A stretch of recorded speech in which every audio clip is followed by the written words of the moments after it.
Ladies, welcome back to another episode on the Weight Loss for Women 40 Plus podcast with Josh.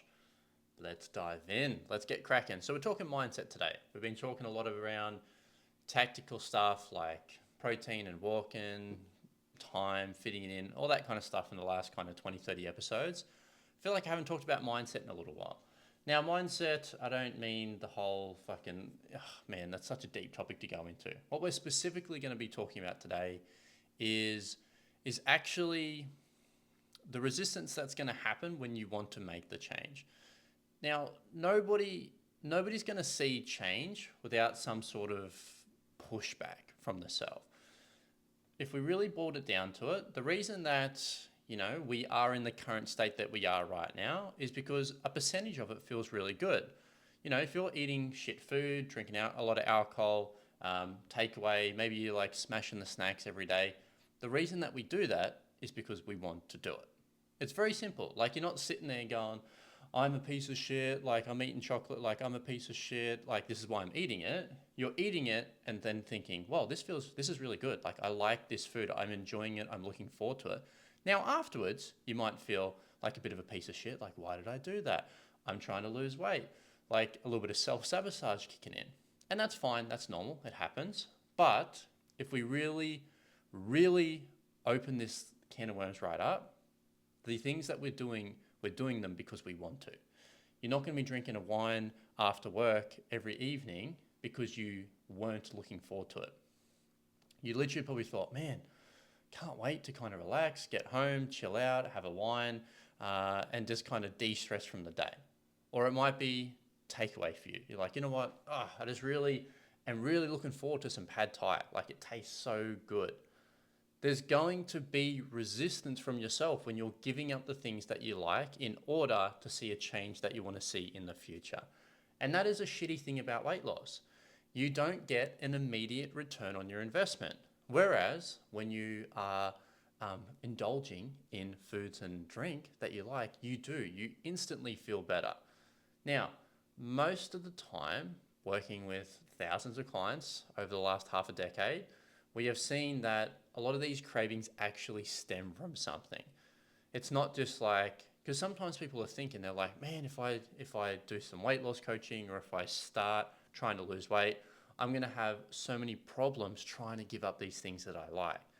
Now, that's a shitty way to come at weight loss. Imagine if you could lose weight while eating a good percentage of the things that you enjoy.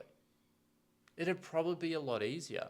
Whereas you've probably conditioned yourself or been conditioned by other people that it's going to be difficult, it's going to be hard, you're going to have to rely on a lot of willpower, and just thinking about putting that much effort into losing weight might be the deterrent, might be the reason that you don't actually want to follow through with it, because every time you've done it, you've found a lot of resistance. Now, there is going to be a level of resistance, but when you are doing it correctly, there's not as much as you might think.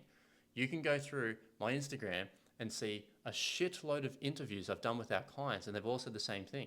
It's easier than I thought it was going to be. The formula's very simple. I could eat the foods that I like. It wasn't hard. Like, when you're doing something correctly, like when I'm talking about fat loss, it isn't meant to be something that relies on a whole lot of willpower. It's like you're looking at the fucking donut, you want it, you're salivating for it, but you don't actually have it. That is not fat loss. That is fat loss done incorrectly.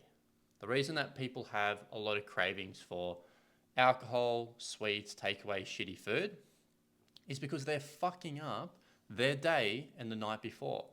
Because let me play a little scenario. If I was running on broken sleep and only had a good couple hours of sleep in the night, I would be tired as fuck the next day. And when I'm tired, I probably don't want to go exercise. I'm not going to want to do the level of activity I need to do and I should do on a daily basis. And because I'm tired, I'm going to need energy. I'm going to want to have more caffeine, energy drinks, or sweets, savory, sugar. I'm going to want to have things that are quick and easy. And at the end of the day, do I really want to go spend that time cooking a healthy meal when I could just go through the drive-through instead? Like, it's not rocket science. Like, most people's bad habits come from are self-inflicted. Literally, they're causing the problems themselves. as in like they're causing the cravings, which is leading to the chain reaction of like eating shit or going off track. Maybe you're in a calorie surplus and you're gaining weight, or maybe you're just maintaining the same weight for 12 months, even though some of your meals are quite healthy. This is why coaching is designed to make things easy on the person. Weight loss isn't a battle of the wills. When you're doing it wrong, it is a battle of the wills. It'd be like trying to give up smoking cold turkey. You just got to willpower your way through it. A lot of people do their weight loss the same thing. They're going to willpower their way through not eating shit, cutting their alcohol back, reducing the snacks, and then just like eating food that they don't really enjoy.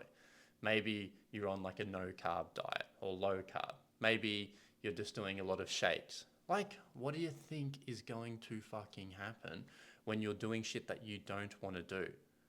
You're going to fall off track and you're going to slip back into the habits of things that you like to do, because it's insane. It's insane to live every day for 6 months or 12 months hating on yourself, trying to lose weight. You are going to quit. You're going to fail. How do we know that? That's how it works in every area of our life. If you're in a relationship that you fucking detest, you cannot stand being in that relationship, do you think you guys are going to live happily ever after? No, probably not. You're probably going to break up. If you're in a job that is killing your soul, you just don't enjoy it. You don't get anything out of it. You find it boring. What do you think is going to happen? Are you going to be in that for a long-term career for the next 30 years? Probably not. You're probably going to quit. Why would weight loss be any different? If you're doing things that you do not enjoy, it doesn't fit your lifestyle, it's not a process that is simple and easy for you, you're probably going to quit. This is why if you want short-term results, you're going to go for diets and fads. And if you want long-term results, you're going to go for coaching. Coaching is designed to teach a simpler and more effective path than the one that you're probably on right now. Our ladies always say the same thing. Their coaches change their life by just teaching them a way of life that led to results and enjoying the foods that they like. Anybody can do a bloody 6-week challenge or a 21-day challenge. Anybody can restrict for a short amount of time. How do I know this? Let me run you through an example. Could you cut out your carbohydrates, your carbs, for 24 hours? Yes, easy, simple. Everybody would answer yes to that. Okay, could you cut out your carbs for a whole week? All right, some people start to drop off, some people no, majority of people yes. Okay, could you cut out your carbs for 2 weeks? Oof, more people are starting to drop off now. Some people are staying on track. Some people can cut the carbs out for 2 weeks. What about a whole month? Could you cut your carbs out for a whole month?